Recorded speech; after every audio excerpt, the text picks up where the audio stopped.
Hello viewers, কেমন আছেন সবাই? আশা করি ভালোই আছেন।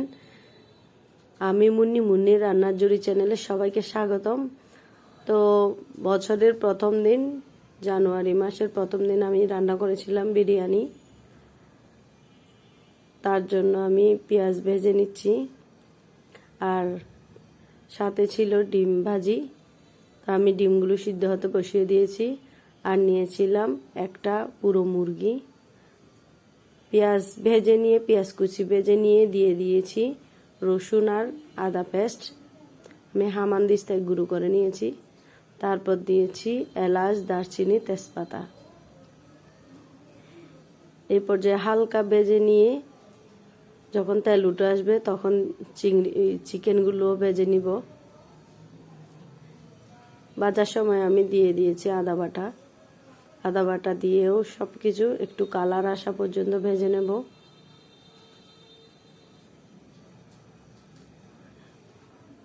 যাদের চাল সিদ্ধ হতে চায় না পোলাও বা বিরিয়ানি রান্নায়, তারা অবশ্যই আমার এই টিপস ফলো করতে পারেন। এই টিপস আমি লাস্টে আপনাদের সবার সাথে শেয়ার করে নিব।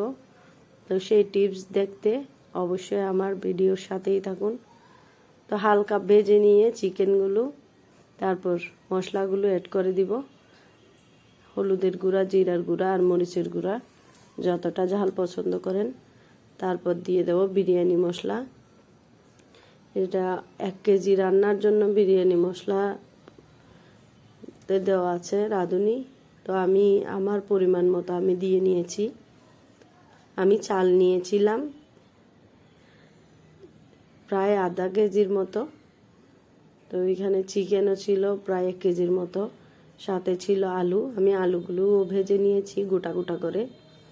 এবার আধা গ্লাস পানি দিয়ে মাংস কষিয়ে একটু পানি দিয়ে সিদ্ধ করে নেব।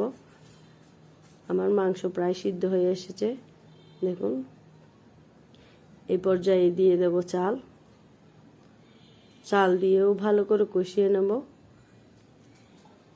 আমি বিরিয়ানিতে গরুর দুধ ইউজ করি, তো আজকে গরুর দুধ ছিল না, তার জন্য একটু পাউডার দুধ মিশিয়ে গরম পানি দিয়ে মিশিয়ে নিয়েছি।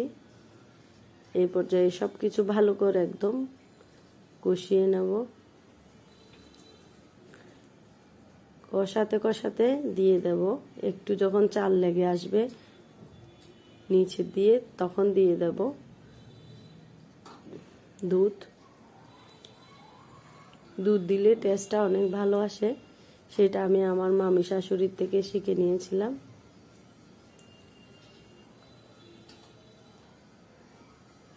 সব কিছু একসাথে দিয়ে এখন ফুটতে দিয়ে দেব। এটাই হচ্ছে আমার টুইস্ট। পলিথিন দিয়ে যখন একদম পানি শুকিয়ে যাবে, তখন আমি একটা পলিথিন দিয়ে ভালো করে চাপা দিয়ে দিই, যেন ভাতগুলো একদম সম পরিমাণে সব দিক দিয়ে ফুটে ওঠে। এভাবে পলিথিন দিয়ে চাপা দিলে অবশ্যই একটা ভাতও না ফুটে থাকবে না, সবগুলো একদম ঝরঝরে ভাত হয়ে যাবে। সাথে আমার রান্না যদি ভালো লাগে থাকে অবশ্যই লাইক, কমেন্ট, শেয়ার করতে ভুলবেন না। আজকের মতো টাটা।